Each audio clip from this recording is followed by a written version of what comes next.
جھگڑے، لڑائیاں، فساد یہ کیوں ہوتے ہیں؟ ان کی وجہ کیا ہے؟ کس بات پہ لڑائی ہوتی ہے؟ کس بات پہ جھگڑا ہوتا ہے؟ لڑائیوں جھگڑوں سے نقصانات کیا ہوتے ہیں؟ رشتے ٹوٹ جاتے ہیں، کسی کی آنکھ پھوٹ گئی، کسی کا بازو ٹوٹ گیا، کسی کی ٹانگ ٹوٹ گئی، کوئی انسان قتل ہو گئے، کسی کے بچے یتیم ہو گئے، کسی کی عورت بیوہ ہو گئی، اور گھر کے گھر ویران ہو گئے، یہاں تک کہ نہ گاؤں میں سکون رہا، نہ گھر میں سکون رہا، نہ باہر سکون رہا۔ یہ اتنا نظام خراب ہو جاتا ہے لڑائیوں اور جھگڑوں سے۔ اب دیکھنا یہ ہے کہ لڑائیاں اور جھگڑے ہوتے کیوں ہیں، ان کی کیا وجہ کیا ہے، لڑائیاں جھگڑے کس وجہ سے ہوتے ہیں۔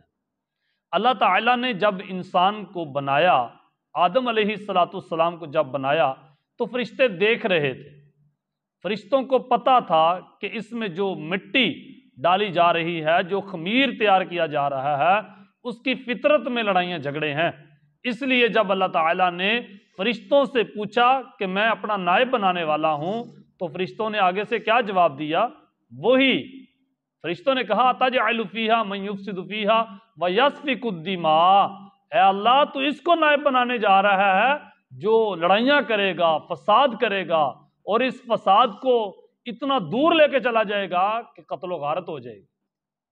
تو اللہ تعالیٰ نے فرمایا نہیں، جو میں جانتا ہوں تم نہیں جانتے، تم صرف اس کی لڑائیاں اور جھگڑے ہی دیکھ رہے ہو اس مٹی کا، لیکن اس مٹی کا وہ رخ بھی دیکھو جب یہ مٹی مجھے سجدہ کرے گی، جب اس کے پاس علم آ جائے گا۔ لڑائیاں اور جھگڑے ہونے کے باوجود یہ میری خاطر لڑائیاں جھگڑے چھوڑ دیں گے، اور ہوگا کیا؟ اللہ فرماتا ہے پھر میری عبادت کریں گے۔ اللہ تعالیٰ جب کسی قوم سے، کسی افراد سے، کسی خاندان سے، یا جن لوگوں سے اللہ تعالیٰ ناراض ہوتا ہے، تو پھر اللہ تعالیٰ ان میں آپس میں بغض ڈال دیتا ہے، پھر لڑائیاں ہوتی ہیں، نفرتیں اللہ تعالیٰ ڈال دیتا ہے، پھر فساد ہوتا ہے۔ جیسے آدم علیہ السلام اور اماں حوا سے جب لغزش ہوئی تو اللہ تعالیٰ نے فرمایا قُلْ نَهْبِطُوا بَعْضُكُمْ لِبَعْضٍ عَدُوٌّ، لو ہم نے تمہارے درمیان عداوت ڈال دی ہے، دشمنی ڈال دی ہے۔ اللہ تعالیٰ نے کیوں فرمایا؟ اس لیے کہ جب اللہ تعالیٰ کسی سے ناراض ہوتا ہے تو اللہ تعالیٰ ان کے درمیان پھوٹ ڈال دیتا ہے، پھر وہ نفرت کرتے ہیں ایک دوسرے سے۔ اسی طرح اللہ تعالیٰ نے قرآن پاک میں ایک اور جگہ ارشاد فرمایا قُلْ نَهْبِطُوا بَعْضُكُمْ لِبَعْضٍ عَدُوٌّ، اللہ تعالیٰ نے ارشاد فرمایا قُلْ هَلْ نُنَبِّئُكُمْ بِالْأَخْسَرِينَ أَعْمَالًا۔ بار بار اللہ تعالیٰ یہی ارشاد فرما رہا ہے کہ دنیا کے لالچ میں جب انسان آ جاتا ہے، جب انسان اپنے رب کو بھلا دیتا ہے، تو اللہ تعالیٰ پھر انسان کے دل میں وہی جہالت ڈال دیتا ہے، کیونکہ اسلام آیا تھا روشنی لے کر، اور انسان نے اس روشنی کو نکال کے دوبارہ اندھیرے کو دعوت دی، جہالت کو دعوت دی۔ اللہ تعالیٰ نے تمام عبادات سے زیادہ رتبہ صبر کا رکھا ہے۔ جب صبر کی باری آتی ہے اللہ فرماتا ہے ہم بے حساب اجر دیں گے۔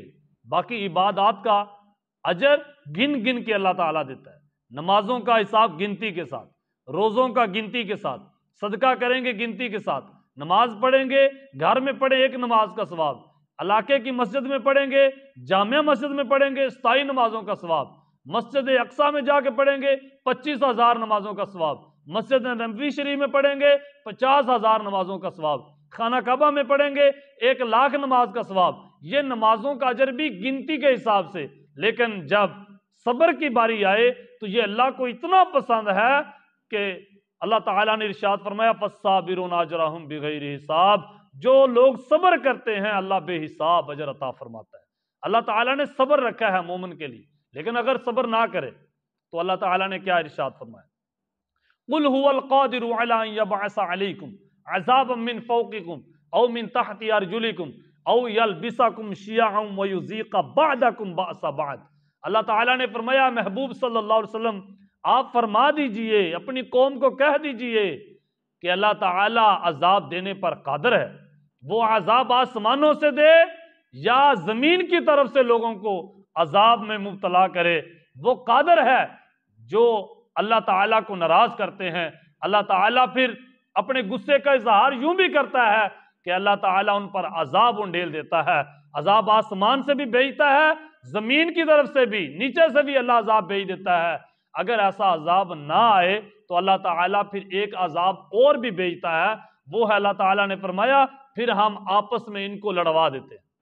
پھر کہتے ہیں چکھو اپنا مزہ, لڑائیوں کا مزہ, جھگڑوں کا مزہ.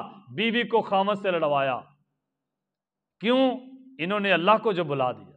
ان کا کام تھا, انہوں نے کلمہ رسول اللہ صلی اللہ علیہ وسلم کا پڑھا ہے, تو پھر زندگی کیسے گزارنی تھی؟ انہی کے نقش قدم پہ چل کر.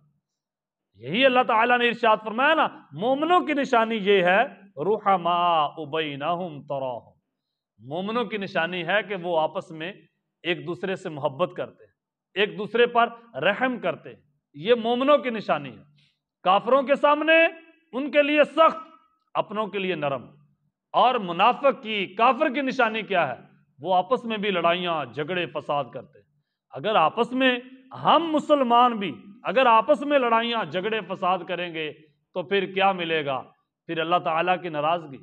نبی کریم صلی اللہ علیہ وسلم نے ارشاد فرمایا مومن وہ ہے جو اپنے بھائی کا مذاق نہ اڑائے اور جھگڑا نہ کرے اپنے بھائی سے. اور تیسری چیز نبی کریم صلی اللہ علیہ وسلم نے ارشاد فرمایا اپنے بھائی سے مومن کوئی وعدہ کرے تو وہ وعدہ کرے جس پہ پورا اتر سکے. یعنی وہ وعدہ ہرگز نہ کرے جس پہ پورا نہ اترا جائے. جو بات کہہ دے اس پہ ڈٹ جائے, اسی وعدے پہ پورا اترے. یہ ہے لڑائی اور جھگڑے اور فساد کی جڑ, کہ جب اللہ کسی قوم سے ناراض ہوتا ہے تو اللہ عذاب اس شکل میں دیتا ہے کہ وہ قوم آپس میں لڑائیاں جھگڑے فساد ڈالتی ہے. ہمیں چاہیے کہ ہم رسول اللہ صلی اللہ علیہ وسلم ان کے حکم کے مطابق ہم زندگی بسر کریں, اپنے مالک کو ناراض نہ کیجیے. اور نبی کریم صلی اللہ علیہ وسلم نے ارشاد فرمایا لڑائی اور جھگڑے کے ڈر سے اگر کسی شخص نے دوسرے کو معاف کر دیا, اس ڈر سے کہ کہیں لڑائی نہ ہو جائے, حالانکہ بندہ حق پر تھا لیکن معاف کر دیا, لڑائی سے بچا, نبی کریم صلی اللہ علیہ وسلم نے فرمایا اس شخص کو میں جنت کی ضمانت دیتا ہوں. ہائے ہائے ہائے ہائے, کیا بات! حضور نے فرمایا میں اس شخص کو جنت کی ضمانت دیتا ہوں کہ اس کا جنت میں گھر ہوگا. یار اتنی بڑی ضمانت. اور لڑائیوں کا نقصان کیا ہے؟ نقصان تو آپ جانتے ہیں, نفرتیں پھیلتی ہیں, رشتے ٹوٹتے ہیں, لوگ مر جاتے ہیں, اور زمینیں جائیدادیں سب ضائع ہو جاتی ہیں, امن تباہ ہو جاتا ہے. وہ ہم پڑھتے تھے نا اسکول میں, ایک تھا تتر ایک بٹیر, لڑنے میں تھے دونوں شیر, لڑتے لڑتے ہوگی گم, ایک کی چونچ اور ایک کی دم. نقصان دونوں کا ہی ہوا ہے. یعنی اس کا بھی نقصان ہوا, اس کا بھی نقصان ہوا. اگر امن سے رہیں گے نہ اس کا نقصان ہوگا نہ اس کا نقصان. اور اس سے زیادہ مزے والی بات ہے کہ ضامن رسول اللہ صلی اللہ علیہ وسلم ہے اور آپ کے جنت میں گھر پکا ہو گیا. اگر آپ لڑائی نہیں کریں, جھگڑا نہیں کریں, اپنی والدہ سے, اپنے والد سے, اپنی بیوی سے, اپنی بہن سے, اپنے بھائی سے, اپنے ہمسایوں سے امن اور سکون کے ساتھ رہیں گے, محبت کے ساتھ رہیں گے اور مسلمان ہونے کا ثبوت دیں گے, تو انشاءاللہ یہ معاشرہ آپ کے اور میرے بدلنے سے یہ معاشرہ بڑا حسین ہو جائے گا.